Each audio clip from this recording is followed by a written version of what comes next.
Hey everyone, welcome back to the Unedited Me. I'm Sabrina, your host here. And if you're new here, thank you guys so much for stopping by.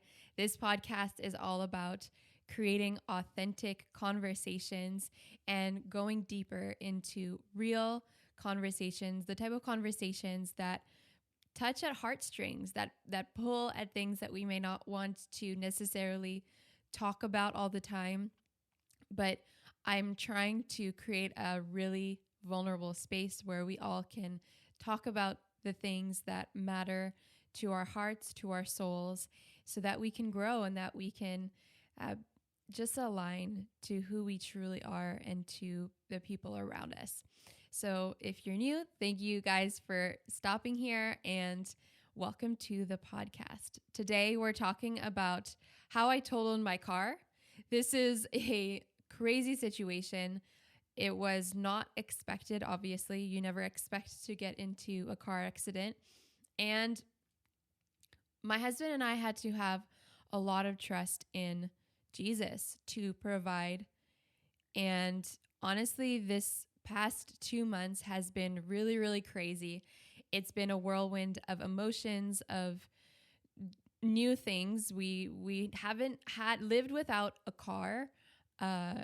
Oh my goodness. We never lived without a car since, we first got our licenses. In our marriage, we've been married for 7 years, and in our marriage, we've always had a car. We drove to California with our first car, with my husband's first car. And then when we came back, actually, people gave us their car. We got 2 cars for free in the span of 2 years. And that was a crazy story. If you guys want to hear about it, you can definitely let me know. But we got 2 free cars, and then we bought another car, and then we were out a car for 2 months in the middle of winter in Quebec. And if you know what the middle of winter in Quebec is like, then you know that it's not the greatest. So let me proceed to tell you this story and to talk to you guys a little bit about our journey in having faith in God and having faith in the things that we don't see yet, and in His provision and what it looks like, and the emotions and the roller coaster that we can go through of emotions. So what happened is that one morning, I was planning to go and see my best friend in Montreal. She lives in Montreal. And I was going to drive my husband to his parents' house, which is the opposite direction from Montreal. And so we drove to his parents' house to drop him off so that he could spend a day at his parents' house. And I was going to drive all the way to Montreal, which is around 45 minutes from his parents' place. And so I decided, okay, well, I'll do that. And that particular morning wasn't an off morning. I was having a really good morning. I even took a cute picture before. That's so silly. I even took a cute picture before leaving the house and telling my best friend that I was leaving and that I was going to come see her. And what happened is that I was driving, and when you're driving and your mind just goes somewhere else and you're not even thinking about what you're doing anymore. You're just thinking about what your thoughts are on. Well, that's what was going on in my mind. That's what was happening. I was having these thoughts, and honestly, they weren't great thoughts. I was thinking about things that I shouldn't have been thinking about, and I was struggling actually with my thoughts and with my emotions, and I was wrestling a lot in my mind with some things that I'd been wrestling with for the past few years. And I remember making the decision. There was a fork in the road, because they live in not the country, but kind of on the outskirts of the city. So there was a fork in the road, and I could take either 2 routes to get me to the highway. And so one of the routes got me to the highway quicker, and the other one was a back route. And I often take that route to get to the highway. So I thought, well, I'll take that one that I often take, and I'll forebode the one that takes a little bit longer. I hope I used that word correctly. If I didn't, let me know. And so I turned onto this street, the road that I ended up eventually getting a car accident on. And what's crazy, and a lot of people who have gotten into car accidents say that a situation like this happens, or that they knew it was going to happen almost. I was thinking in my brain, if I take this road, it's been snowing, it's a snowy road, I may get into a car accident. Isn't that crazy? Like, I literally thought in my mind, I may get into a car accident being on this road. It's a quite bumpy road. You know, the roads in Quebec are not the best. It's a very bumpy road. It's a road that is less taken because it's like a side road. And it hadn't been cleaned up from the snow.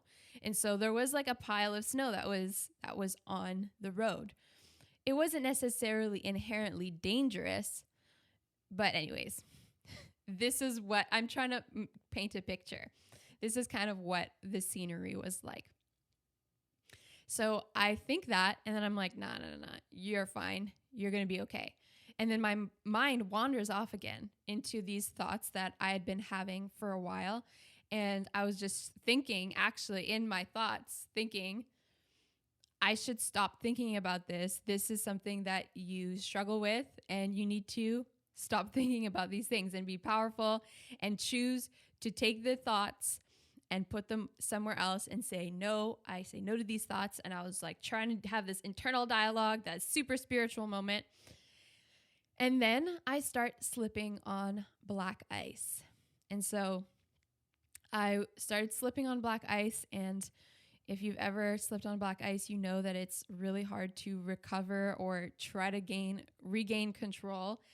And I slip. So I started slipping, and then I kind of pivoted my wheel a little bit to the left to try to get out. And then I started spinning. I literally span in the middle of the road twice, it felt. I'm pretty sure it was twice, because I remember spinning and then spinning again and being like, what the heck is going on? And being really freaked out. It literally lasted a total of 7 seconds, not even 7 seconds. It was probably like 3 seconds that this spinning happened, but it felt like it was so fast and it was happening so quickly before my eyes that I didn't know what to do. I didn't know if there were any cars that were going to come, because this is a more side road. There weren't a lot of cars. However, I started slipping because there was a car that was a little bit too close to me. And I'm just going to be real with you right now. If there had been a car coming in either direction and they were just going at the normal speed, which was like, I think it was 50 kilometers an hour, 50 to 70 kilometers an hour, in that range, I would have gotten gravely hurt. Like, I'm just being real with you right now. I'm not trying to make the situation more intense than it is, but it was really scary. I was like, is this my day? Has my time come? I literally, and I couldn't even think, like, it was happening so fast. I couldn't even think that that's what was happening. Anyways, I grip the steering wheel again, and I think to myself, okay, well, I'm just going to turn the steering wheel a bit to try to regain any type of alignment or getting back straight. Because I'm spinning like this. You can't see this if you're listening by audio, but I'm literally spinning 360 in the middle of the road like a top. And this situation got even worse because of me trying to stop the car. I mean, I couldn't really do anything else. It was either do this or continue spinning. But I mean, this is how I ended up totaling my car. I turned my wheel, and then I managed to head front, ram into a huge pile of snow on the side of the road. So I just remember like colliding with this ginormous pile of snow and seeing this. I heard like the screech of the wheels, my bumper smashing into the front of the pile of snow, and the snow literally cascading over my window. And like, You know, when you're in driving school and they show you these videos of people getting into accidents? Well, that's what I was literally living that situation. So the pile of snow was cascading. And the next thing I know, I am turned around into the pile of snow. You may see this as the thumbnail. You'll see that this is what I took after when I got out of the car. Somehow I landed car backwards into that same pile of snow. I don't know how that happened. I actually have no memory of what happened at that time, from the time that I rammed front into the pile of snow to the time that I landed backwards into the pile of snow. I don't know what happened. Did I spin again? I'm not sure. I have no idea. Don't ask me. I don't know. And then I stop. And then I look around and number one, thank God that I'm alive, because it could have been bad. And then cars passed by after my situation happened. And if those same cars were there not even 30 seconds earlier, they would have been hurt, or I would have been hurt, or they would have been dead, or I would have been dead. So I just thanked God, and I was like, okay, I'm alive. I'm here. I'm here. I checked my body to see if I was hurt. I wasn't hurt. Thank the Lord. The airbag didn't go off. Nothing like that went off. And then I called my husband. And that's my story. That's the story of me ramming into and totaling my car. We found out 2 days later that my car was totaled. Well, our car was totaled. Thus beginning these past 2 months. So this happened February 7th, 2021. And the next 2 months were really different. As I said at the beginning of this episode, we did not live really without a car. The last time that I lived without a car was when I was in high school and I was going to school by bus. In our area, we don't take the bus because there's not really any buses that come in our area. It's not like I need to go anywhere. It's COVID time. But nevertheless, we didn't have a car. So we had to ask for lifts. This was like our life. We were asking for lifts. We have been walking to the grocery store and honestly getting a lot of mileage in. Like it's not that bad, to be honest. And of course, the beginning in February when it was in the middle of winter, that was insane. Like my husband had to walk in minus 28 degrees Celsius, which is not fun with the wind and with everything. That's just not great at all. But, you know, the hardest part of this whole situation was the right after for me. And I'm going to be real with you guys. That day, I was pretty shaken up when I saw my husband. He didn't really respond well to the situation. He was actually pretty angry. Like he was angry, and he also didn't realize how grave the situation was. He didn't realize that I span twice in the middle of the road. He just thought that I kind of swerved and I hit the bank. He didn't even realize that I span and that I was scared. Just because I wasn't crying, I wasn't like, I had called him right after. I said, "Hen, I got into a car accident. You need to come get me." But I wasn't like visibly shaken. I just said, "Yeah, that wasn't fun." Like my emotions were so in shock because it had happened so quickly that he didn't really realize. So he didn't respond super well to the situation. He was a little bit like responding in a numb way, a way of like not really showing any emotion towards me. And then he was angry. He was angry that our car had been, well, what we thought at the time, we were thinking that we were just going to pay a lot in getting it fixed. But then we found out that it was totaled, which is a whole other ball game. But he was just mad. Like and when he's mad, he doesn't talk, and I'm a talker. Clearly, I have a podcast. He doesn't. And he wasn't talking. So I'm like, can you talk? Like, you didn't even say, like, are you okay? Like, but I was shaken up, and honestly, shame started kicking in. And I mentioned that my thoughts were wandering and I wasn't really thinking about the road. I wasn't thinking about driving. And not to mention, I thought to myself right before turning onto the road that this road isn't shoveled super well. I may get into an accident. And so I started feeling these feelings of guilt and shame, and especially with the way that my husband responded, I didn't know how to I didn't know how to deal with the situation at hand. You know, it it was a lot of emotions at the same time, and I'm not trying to over intensify everything. There have been people who have been in worse car accidents, worse situations, and I now, in a very small percentage, understand how traumatic that can be. I didn't live it as traumatic as some people, but I realize that there's a trauma that happens.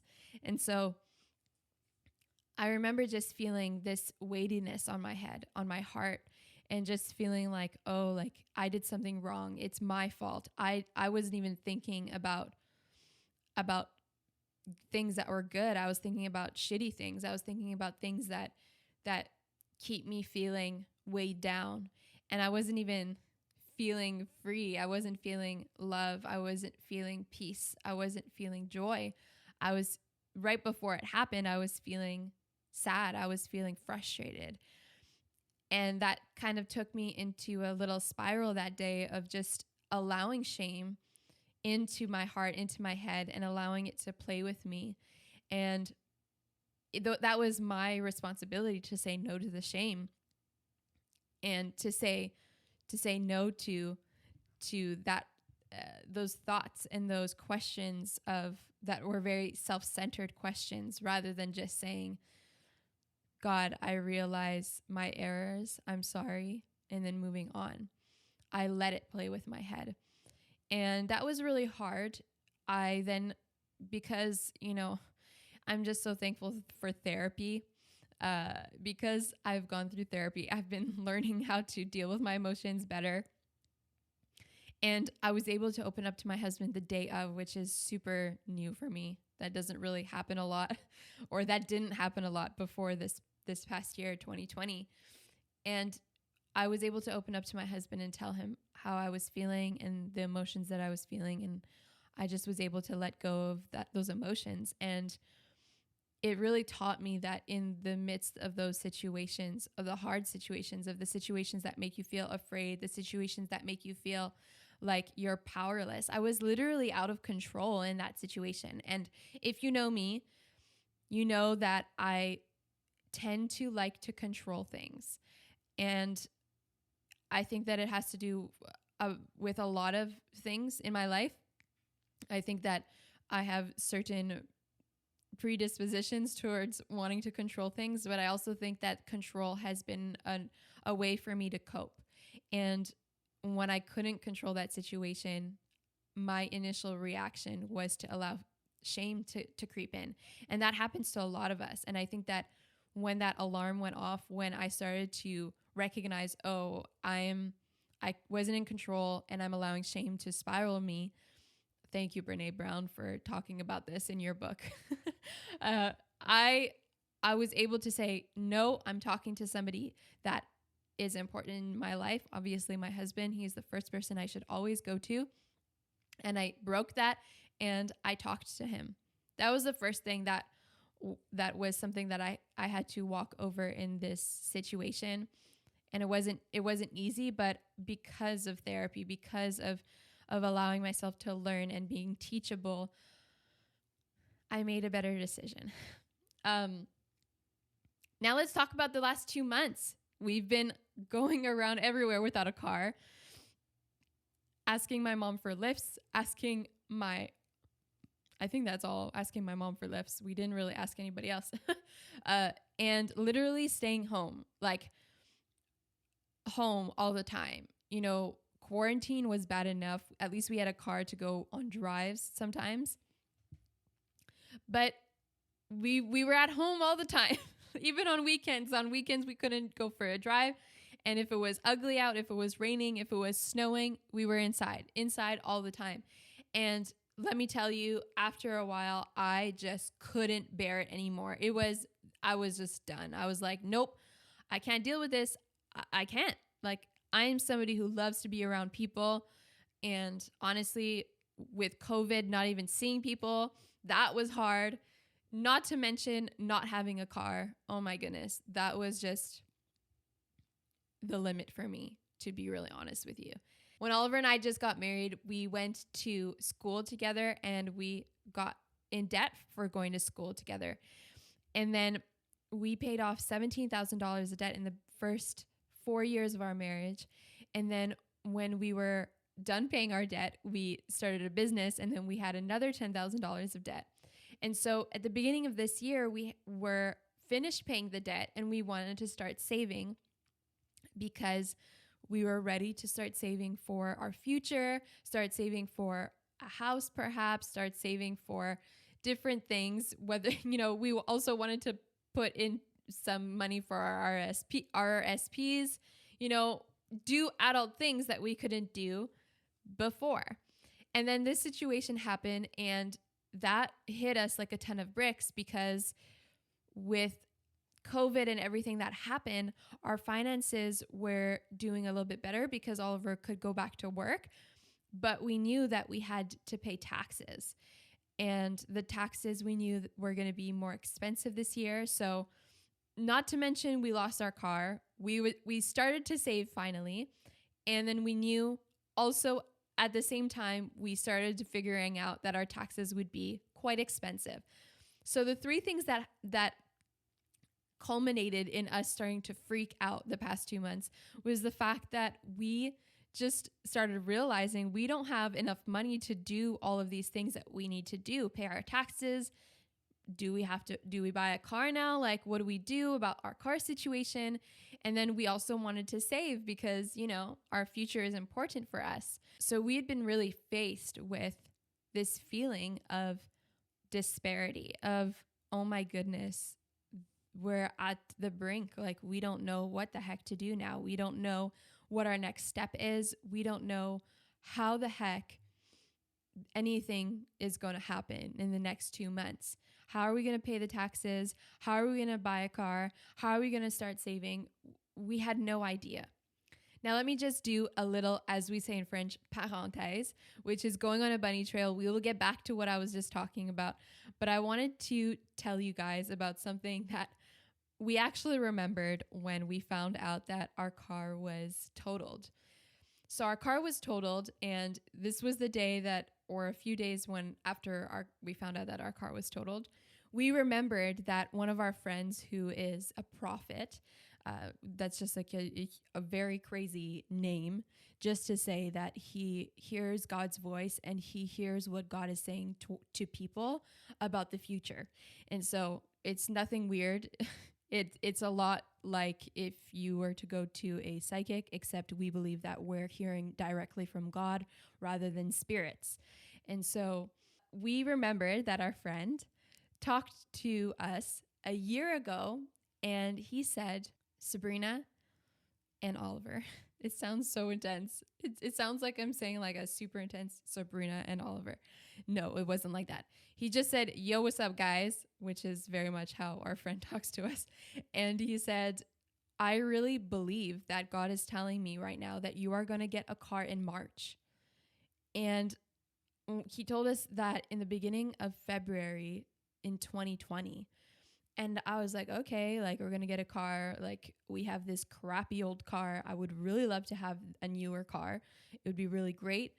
But you're telling me now that God is telling you that we're going to get a car. This is crazy. I've gotten prophetic words before and they've come to pass, but never something physical like a car. And so I was a little bit skeptical. I'm just going to be really honest with you. I was a little skeptical. And then last March came and pretty much the end of the world came. But it wasn't the end of the world, but COVID came and we were all stuck inside of our house for the rest of for the next 3 months. And so when that didn't happen, I was like, okay, well, it didn't happen. I guess he was wrong. And I actually, over the next year, I was like literally thinking to myself, what happened with that? Like, did he hear from God? Did he not hear from God? Now, fast track to this year where I'm coming back from my bunny trail or parenthèse. And I think to myself, my husband and I, we both think at the same time, oh, is this what this is? Is this going to come true? Are we going to get our car in March as our friend told us that we would? And our minds started to turn and turn and turn and started to ask God and started to talk to him. And we were talking to each other and we were talking to our friend Ben and we were saying, hey, like this situation just happened to us. We got into a car accident. Our car is totaled. We literally need to get a car at this point. And now we're in a situation where we have to pay our taxes. We want to save, and we literally cannot at all pay for a car. It's impossible. It's impossible. The way that we want to pay for a car, it's impossible. And so the past 2 months have been really praying, really seeking God, really saying, hey, God, is this real? Is this something that you want for us? Is this literally going to come to pass? And staying faithful and reading the word and remembering that he is faithful and that he provides and that he's provider, and his name literally means God the provider. And then we didn't see things happening. You know, the first week of March came, nothing happened. Second week, nothing happened. Third week, nothing happened. We get to the fourth week of March, and we find out that the amount that we have to pay for our taxes is the exact same, maybe missing a few thousand, exact same price as the down payment of the car that we want to buy. We're the 26th of March. We have 4 or 5 days left. Thursday afternoon, my husband and I were angry. I was frustrated. I was like, this is not going to happen. We're not going to get our miracle. We're not going to see the Lord accomplish what he said he would a year ago. And I was emptied. I didn't know what else to say, what else to do. All my hope was gone. My hope for getting a car, for seeing this prophetic word come to pass, for having faith in the Lord and then not seeing it happen, it was gone. I was empty. And then I remember just hearing this small voice inside my heart and just saying, like, trust me. That night, I just decided to lay it all at the foot of the cross, literally, and just say, you know what, God, like, we literally have no more option. I don't know what's going to happen. And he led us to reading some verses about faithfulness, about God being provider, about how he's faithful to the ones that he loves, and that if we ask, seek, and knock, he will provide, and that he clothes his children. Why would he not provide for the deepest things that they need? Because he is a good father.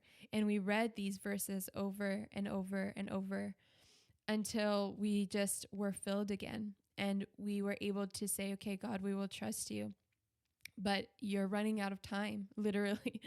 And we find out Friday afternoon at around 3 p.m. that our taxes were pushed to a year from now. So we find out that we don't have to pay our taxes within the next few weeks, and that the money that we had saved would be able to go for our car. I can't begin to explain how joyful I am that I was able to see this come to pass, that I had hope in God after a year of waiting, after my husband and I had to go through the ups and downs of having hopelessness, of not knowing if this would happen, of not feeling like we had the faith at all, and just feeling in disparity and feeling like, will this even happen, and questioning God and asking, are you even there? Are you listening? Are you understanding that this is a need of ours? And he came through. He not only came through, but he came through at the perfect time. He came through when I needed him the most, when we needed him the most. And yeah, it's a small thing like a car. And there's so many more things that are important in life. I agree. And that's something that I will continue to preach and to say, that a car is just a car. But he came through.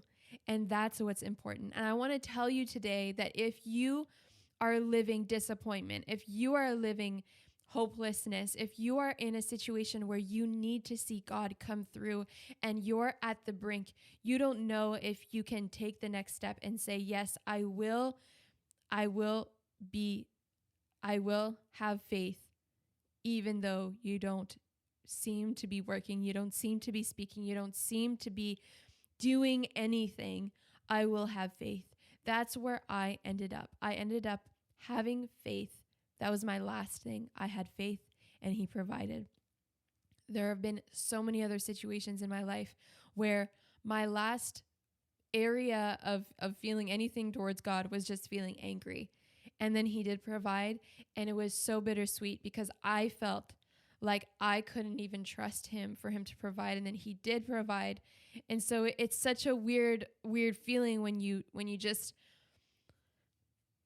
disappointed until the very end, and then God provides. Yes, you're happy, but you're also feeling really sad that you didn't even trust that God would provide, because God loves you and you didn't even believe that God loves you enough to provide.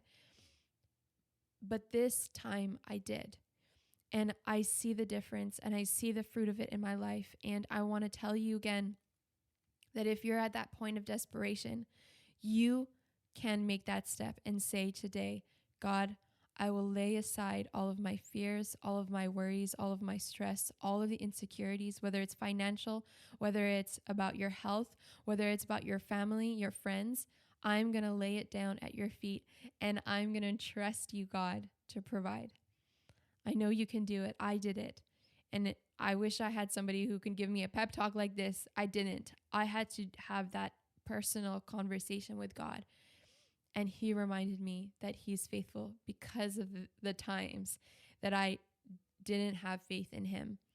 And I made it to the end and he provided. And I felt sad that I couldn't have faith in him because my faith was so weak at that point. And so, you know what, my friends, if you're listening to this today, I just want to tell you that you have a place in his heart, and he cares about your needs. He cares about the things that you need. He cares about your situation. He cared enough to tell one of our friends that we would get a car in March, even if it was a year before. A year ago, he told us through our friend that we would get a car. He knew a year ago that we would get a car this month. Guys, this is the God that we have. This is the God that we're under. This is the God that reigns over us in his glory and his beauty. And not only are we under him, but we get to walk beside him. We get to go hand in hand with him and walk with him in the midst of our journey, in the midst of our failures, in the midst of the places in our life where we don't see him at all. We get to still walk with him because he is always walking with us. And he also reigns over us, which is both it's a very duality situation. It's two situations where he is above us and he is over us, but he is also with us and he is in us and he works through us. And it's just the beauty of Jesus. Now I'm going to start preaching. I'm just going to stop right now because that's not the point of this podcast. This podcast was to tell you guys that God provided and he will provide for your situation. I know he will. I love you guys. Thank you guys for listening. If you're not yet subscribed to this channel, then subscribe to this channel right here, or you can rate, review, and subscribe if you're listening online. You can also share this to anybody who needs to hear this word and this testimony. I love you guys. Thank you guys for listening, and we'll see each other next week.